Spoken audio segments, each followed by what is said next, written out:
Hi everyone, I'm Vahid from PMCC. Together with me, we have Peter Wyss, our group CEO today, and we are going to discuss about the project risk management. Hello everyone, and thanks Dr. White for the introduction. Yes, indeed. Today we want to talk about risk management and why it is still, respectively, even more important to do risk management in projects, but in general as well, risk management is a hot topic when it comes to overall IT and security, whereby today we focus on project management. Let's discuss what is the definition of a risk. Risk refers to any unforeseen event or condition can have a positive or a negative impact on the project. The positive are opportunities and the negative are threats to a project. And risk is discussing about future, not an current issue. In current project, especially construction projects which are including with a large investment, a long execution process, numerous resources, stakeholders, and unpredictable economic and political environment, there are a unique characteristic for each project which is surrounding its environment. Hence, risk management is getting more attention within construction projects. Risk management, we can divide it into 4 steps. First, we identify risk, assess the risk, treat, and also monitor and reporting the risk. So construction risk management is implementing a plan which especially should be a proactive approach to control and minimize and avoiding potential negative outcomes. We have to know that how risk can be originated in a project. Risk can be within a project, out of a project, but still in the organization, or even out of the organization with the external stakeholders. So for the project risk management in construction field, the 2 more popular standards that we are using, ISO 31000 and Guide to Project Management Body of Knowledge by PMI, which are the popular standards that we are using for the risk management. Yes, correct. Well, that's typically the 2 reference points we are using. But now I just want to generalize a bit because people now say like, oh, why do I need to follow these 4 steps of the process? And it's a lot of work. It sounds the way you talk, isn't it?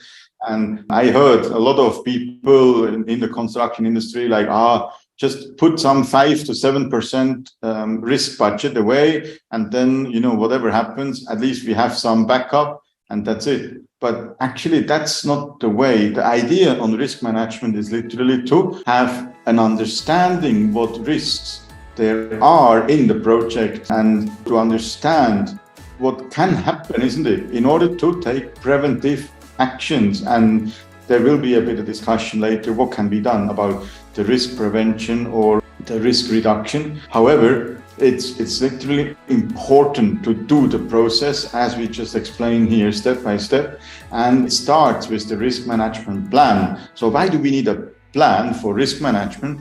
It is simply to understand in your organization how risks are managed, because let's assume you are a huge company, 10,000 of employees, you have a lot of cash flow. So if a risk happens, for you, it's like, oh, no problem, we manage, we have experts in-house.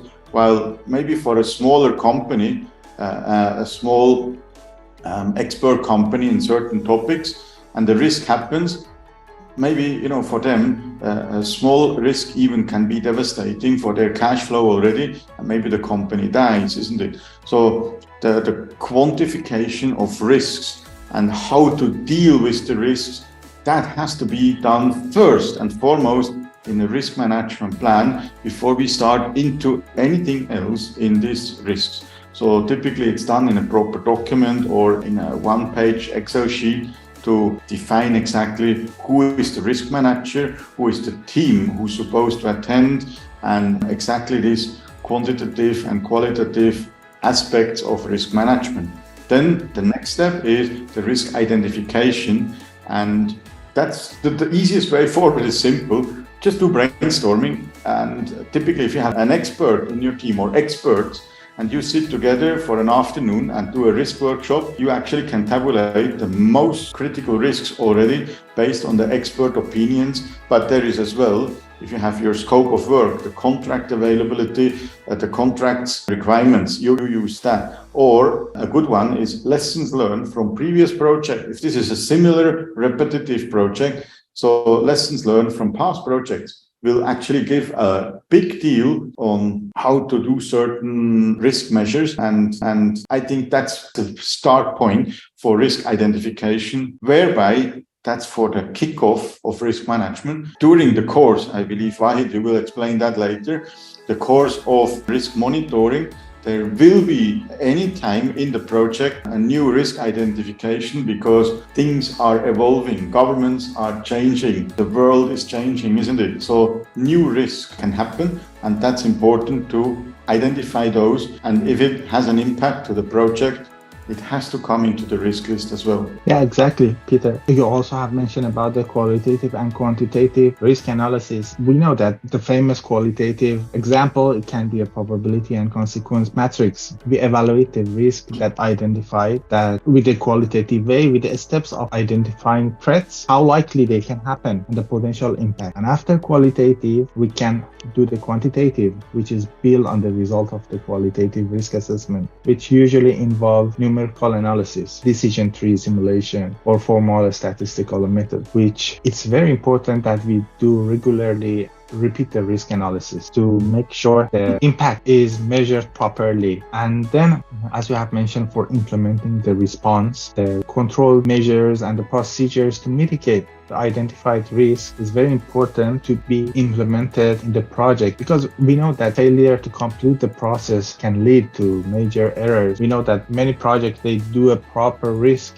identification, but when it reached to the implementation, they have problem. They don't know how to finish a project management plan. Finishing a project management plan is the implementing a proper risk response. And next, as you have mentioned, is to monitor risk, and we make sure there is no remaining, and if the nature of the risk is changing. So at the end, there are many people asking that how we can work in construction risk management, or how we get better in that field. First of all, I have to say, if you want to do risk management for construction project, it's very important that first you have some construction experience. True. Because if you want to start with the risk assessment, risk management, it doesn't give you a clear understanding of the project situation, that what can happen in the construction field. And you need to ensure the compliance, train your colleagues and the project team, work with executives to implement risk mitigation strategies. It requires you to have some construction expertise, and then you can become a better risk manager. And to summarize, as a final thoughts on the construction risk management,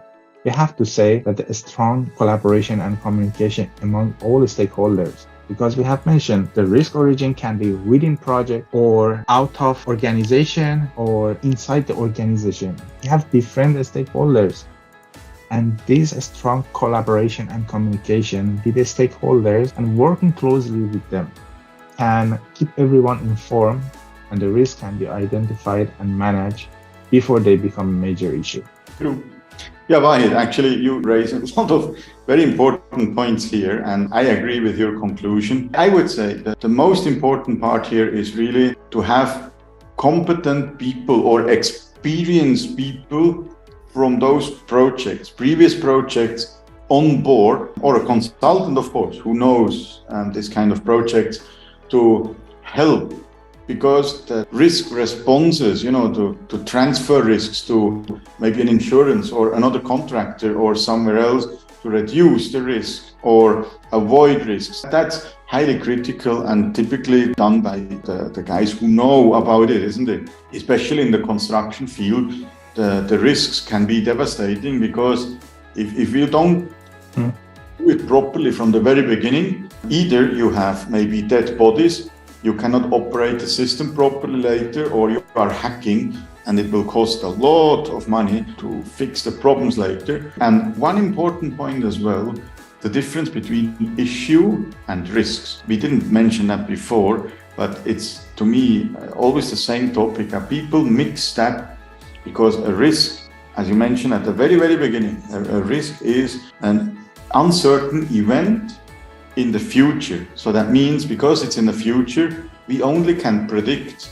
And then, Vahid, you look at it maybe a bit different. Is it high risk or low risk? Because I may be a risk taker. For me, it's like, it's not a big problem. And for you, like, no, we have to look at it. So that's why the right mix, what you mentioned as well, the right stakeholders with the different views is very important to predict that future event. While an issue is an issue on the table, isn't it? So you have to take immediate response already and fix the problem and take action. And so that's quite important to understand that we don't mix-match the two. And yeah, of course, a risk over time can become an issue if we don't manage it properly. Therefore, as you mentioned as well, the continuous monitoring and action taking on risks is really tremendously important to reduce the cost as well or potential impact and to optimize the project for all stakeholders and for better outcomes. So I think that's critical for risk management for everyone to understand. And Wahid, any final thought from you? That's all, Peter. Thank you for your time. I just want to add that we from PMCC, we do risk management for complex projects. And please let us know, contact us if you need further information, and we can be in your assistance.